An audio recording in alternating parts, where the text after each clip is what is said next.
Hey, hope everybody's having a good weekend. It's Tony Bruschi, and this is our week in review where we take a look back at some of our most compelling segments of the week. Give you a chance to re-listen or catch up on stuff that maybe you missed. Enjoy. This is an examination of the hidden human condition. This is the Hidden Killers Podcast. The Hidden Killers Podcast. With Tony Bruschi. Think of this. Happy, loving family.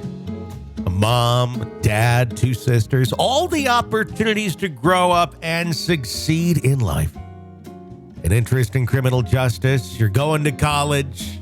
The level of intelligence and attention to detail to succeed in school.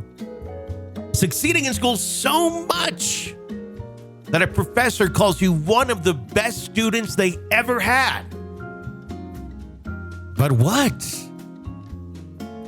What could lead to one day taking all of this good and then allegedly taking the lives of 4 other students in a gruesome crime? If you're playing along at home, you probably realized we're talking about the case against Brian Christopher Kohberger, who was born November 21st, 1994. Came into the world as the only son to Michael and Marianne Kohberger, born in Pennsylvania. In addition to his mom and dad, he had the 2 sisters, Amanda and Melissa. Grew up in a Christian family. All reports show that Kohberger was raised in a nurturing and loving household. He'd attend Pleasant Valley High School before pursuing an associate degree in psychology at Northampton Community College. Could this have been the first clue that Kohberger was looking to find answers on a far deeper level? But a lot of people in that age, especially if you're interested in psychology, as it seems the family kind of was, you're digging deeper. Nothing wrong with that. What thoughts was he having, though? One may never really know for sure what he was thinking back then and what led to him allegedly committing one of the most gruesome killings in the state of Idaho's history.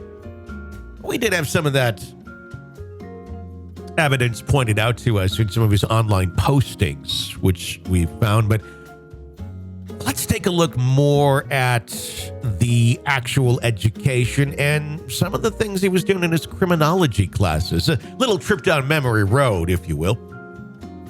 After receiving his associate's degree in psychology, Kohberger would attend DeSales University, where an associate professor would characterize Kohberger as one of her best students ever, calling Kohberger a great writer and a brilliant mind. Ever seen a brilliant mind? I don't know. Other staff members at DeSales University had communications with Kohberger, but never in person, saying I never saw him in person. I couldn't tell you how tall he was or how much he weighed. My only interaction with him was via email and Zoom. I didn't know anything about him, whether he was married and a girlfriend. It's just normal this day and age, really. As his higher education journey continued, professors began to stress they thought or assumed he was okay, but really didn't know, as they knew him only virtually. One of those nice advantages of today. You don't really need to know anybody. He's like, okay, information, data. They basically become sources of data. If the data is correct that they're submitting, well, then they must be good, right? Seemed normal to me. But then again, I only knew him from teaching him online. I didn't know anything personal about him. I believe he worked full-time like most of our graduate students do. Professors advised Kohberger with his thesis, which involved questioning people about their thoughts and feelings during the commissions of a crime. I was one of the professors who helped Brian with his proposal on his graduate thesis. His capstone project, said a DeSales University professor, he did put out a routine questionnaire for his thesis. It looked weird, and I understand from the public view, but in criminology, it's normal. But how normal really was it? I think that's the question. When we take a look at the thesis and the questionnaire that he put out, in retrospect, doesn't seem all that normal. At the moment in time, though, possibly. Here's the research questionnaire. This information came out quite a ways back. If you're kind of new to covering, or not covering, but listening to this story, this may be new information to you. Take it how you'll take it. It says, hello, this is what was posted on the DeSales University website. It says, hello, my name is Brian. I'm inviting you to participate in a research project that seeks to understand how emotions and psychological traits influence decision-making when committing a crime. In particular, the study seeks to understand the story behind your most recent criminal offense with an emphasis on your thoughts and feelings throughout your experience. In the event that your most recent offense was not one that led to a conviction, you may still participate. Additional surveys are included after the open-ended section as to best understand your unique traits. The study should take about 15 to 20 minutes to fully complete. Your identity and all answers provided are completely confidential, and the link to the survey is also an anonymous link. The research study has been approved by DeSales University, IRB. Participants must be 18 years of age or older. If you opt to participate, you may terminate participation at any time and for any reason. So what were those questions in that survey? What was the first move you made in order to accomplish your goal? Please detail any thoughts and feelings at this point. Did you prepare for the crime before leaving your home? Please detail what you were thinking and feeling at this point. Before leaving, is there anything else you did? After committing the crime, what were you thinking and feeling? Before making your move, how did you approach the victim or target? Please detail what you were thinking and feeling. After arriving, what steps did you take prior to locating the victim or target, i.e. person or object? Please detail your thoughts or feelings. And why did you choose that victim or target over others? Just normal questions for a graduate student doing a criminology research paper, right? That sounds. Or was it a guide to how he should be feeling as he's carrying out these actions?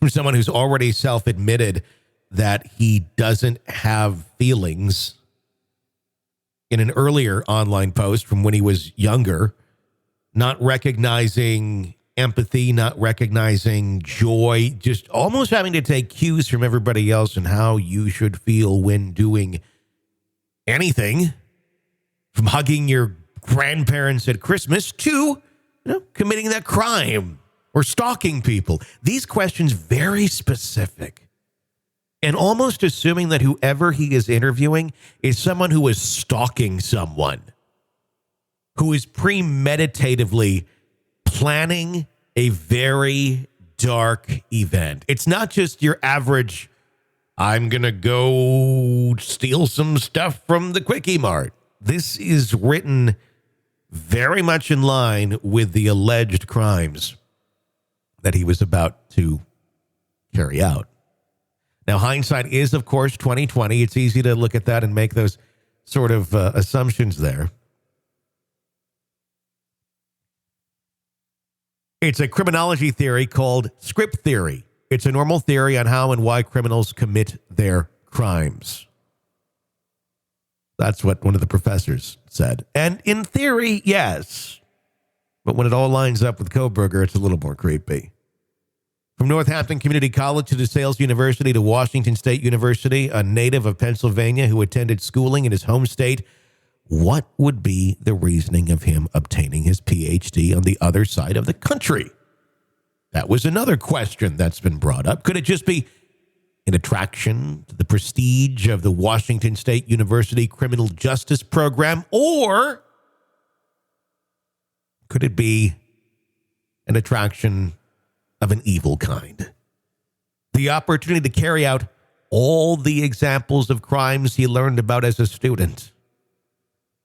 I guess we're just going to have to wait to find out in a few months or years if this case ever goes to trial. This is an examination of the hidden human condition. This is the Hidden Killers Podcast With Tony Bruschi. Be sure to press subscribe wherever you download podcasts so you don't miss any of our updates and discussions on the cases that we are following right here for you. You can get an ad-free experience through Apple Podcasts right now.